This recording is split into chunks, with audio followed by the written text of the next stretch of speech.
Sini ada pertanyaan.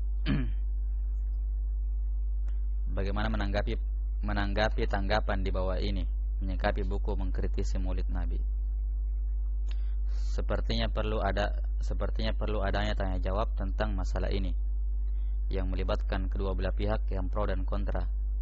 Mungkin di dalamnya ada debat terbuka, bukan debat kusir. Dan ketika masing-masing pihak punya dasar yang kuat, masing-masing pihak tidak boleh menyalahkan amalan orang lain. Seperti isi buku ini yang sudah mengklaim bahwa maulid adalah bid'ah. Inilah sikap yang ingin menyeragamkan pemikiran dan pendapat. Padahal ini adalah pemikiran dari kaum yang lebih kafir dari Yahudi dan Nasrani, yaitu kaum komunis. Padahal Rasul sendiri mengatakan bahwa perbedaan adalah rahmat. Ada beberapa perkara yang butuh diberikan catatan pada pernyataan ini. Pernyataan yang pertama,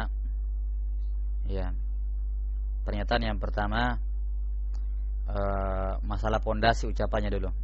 Mudah-mudahan kalau pondasinya roboh semua ucapan di atasnya. Karena pondasi dalil pendapat ini hanyalah sabda Rasul bahwa perbedaan adalah rahmat. Adapun sikap ingin menyeragamkan pemikiran dan pendapat merupakan pemikiran komunis, ini tidak berdasar dan tidak bisa disepakati dari dasarnya. Jadi kita kembali, adapun sabda Rasul atau dikatakan konon Rasulullah bersabda, katanya perbedaan adalah rahmat, ikhtilafu ummati rahmat, maka ini adalah hadits yang tidak ada asalnya, atau bahkan bukan sabda Nabi sallallahu alaihi wasallam. Bukan sabda Nabi sallallahu alaihi wasallam. Dan Nabi bersabda, "Man kadzaba alayya muta'ammidan falyatabawwa maq'adahu minan nar." Barang siapa yang berdusta atas nama saya dengan sengaja, maka hendaknya dia menyiapkan tempat duduknya di neraka. Maka hendaknya lafaz-lafaz seperti ini atau hadits-hadits yang katanya Nabi bersabda seperti ini dibuang jauh-jauh, tidak boleh terpakai, tidak boleh digunakan. Karena ini jelas bertentangan dengan firman Allah Subhanahu wa taala, wala yazaluna mukhtalifina illa ma rahima rabbuk. Dan mereka terus-menerus akan berselisih kecuali siapa yang dirahmati oleh Rabbku.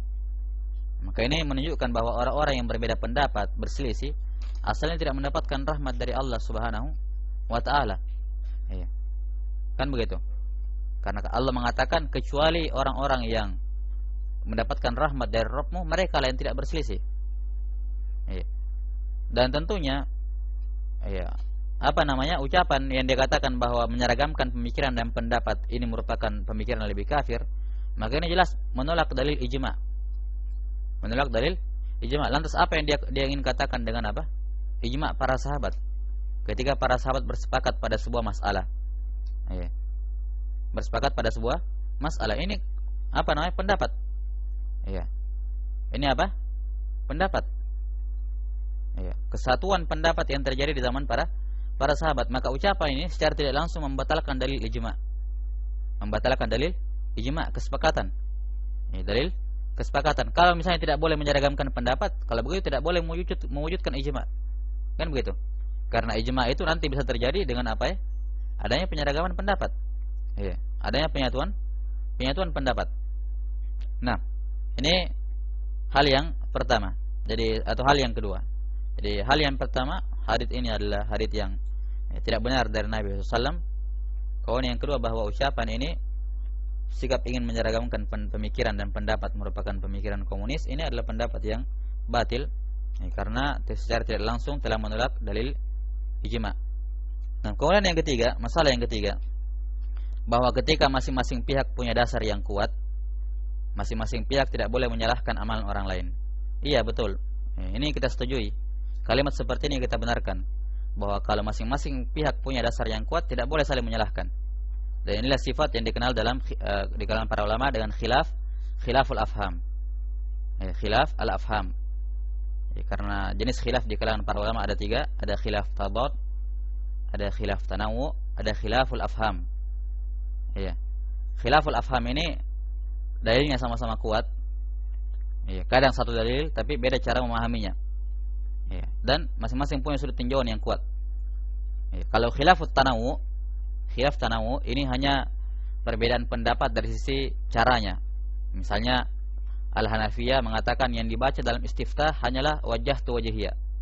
Mazhab Hanabila mengatakan yang dibaca dalam istiftah hanyalah Allahumma ba'id baini. Ini khilaf tanawu, hanya apa? Perbedaan nau, bentuk saja. Ya. Maka caranya diamalkan semuanya kalau memang sahih. Kan begitu, kalau memang sahih. Nah, jadi kita katakan kalau memang masing-masing punya dasar yang kuat, ya, maka betul tidak boleh saling menyalahkan.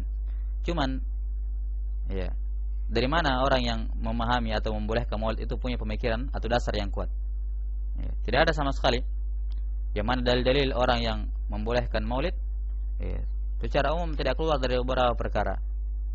Mungkin dia adalah ayat atau hadits yang sahih, tapi salah pahami atau diarahkan kepada apa yang mereka inginkan tanpa ada pemahaman ulama salaf yang mendahului mereka. Iya, tanpa ada pemahaman ulama salaf yang mendahului mereka. Nah, kemudian yang kedua, terkadang dia merupakan dalil-dalil yang dhaif, yang lemah, hadits-hadits yang lemah. Hadits-hadits yang lemah. Kemudian yang ketiga, kadang dia merupakan ucapan-ucapan ulama saja. Dan sudah diketahui, sudah dimaklumi bahwa ucapan ulama bukanlah hujjah ketika menyelisih apa? Menyelisih hadits atau menyelisih sunnah, menyelisih nas-nas. Iya. Baik. Jadi masalah yang kita sebutkan tadi atau khilaf yang saya isyaratkan tadi ada 3. Khilaf tadad, khilaf tanawu, dan khilaf al-afham. Kalau khilaful afham ini bisa menerima kompromi, bisa menerima apa? Masih bisa ditolerir orang yang menyelisih. Kalau khilafut tanawu ini tidak ada yang salah, semuanya benar. Cuman masing-masing menyebutkan satu nau. Nau ini semuanya benar sepanjang dalil-dalilnya sahih. Kemudian khilaf tadad ini adalah khilaf yang tidak menerima kompromi. Tidak menerima apa? Kompromi. Satunya benar, satunya batil. Batil. Iya. Yang mana pihak yang salah diilzam, diharuskan untuk mengikuti pendapat yang benar. Beda dengan khilaf tanawu, khilaf apa? Al-afham. Kalau khilaful afham, betul satu yang benar. Satu benar, tidak mungkin dua-duanya benar. Cuman pihak yang benar ini tidak boleh memaksakan pendapatnya kepada pihak yang dia anggap salah. Kalau kapan dia memaksakan, maka dia melampaui batas. Misalnya ini kebanyakan masalah-masalah fikih. Kalau khilaf tadad, itu boleh memaksakan pendapat pada orang lain karena pendapatnya batil. Boleh memaksakan pendapat pada orang lain. Karena itu merupakan pendapat yang batil. Yang mana pendapat yang salah diharuskan untuk ikut. Iya. Bahkan bisa diberikan hukuman oleh penguasa kalau dia tidak mengikuti pendapat yang benar. Kalau penguasanya mengamalkan syariatul Islam. Dan masalah maulid ini, masalah maulid ini termasuk dalam khilaf tadad. Khilaf tadad. Iya. 6. Perselisihan yang sifatnya usul. Yang mana pihak yang keliru harus meninggalkan pendapatnya. Tidak ditolerir adanya perbedaan pendapat di sini dalam masalah maulid. Karena kalau kita melihat kesalahan-kesalahan yang terjadi di dalamnya, ini masalah aqidiyah. Masalah apa? Masalah akidah. Masalah akidah, dan tidak ada tolerir secara umum dalam masalah kesalahan-kesalahan dalam masalah akidah. Dan besar kemungkinan saya, besar dugaan saya bahwa orang yang membaca atau yang menanggapi dengan tanggapan seperti ini belum membaca isi bukunya secara sempurna. Insyaallah taala kalau seorang membacanya dengan insaf, dengan insaf dan tanpa dikurung oleh hawa nafsu dan juga taklid, insyaallah taala dia bisa menerima apa yang tersebut di dalamnya. Ya Allahu a'lam bishawab. Tapi ini besok aja fikih. Naktafi. Subhanakallahumma wa bihamdik, asyhadu an la ilaha illa anta astaghfiruka wa atubu ilaik. Alhamdulillahirabbil alamin.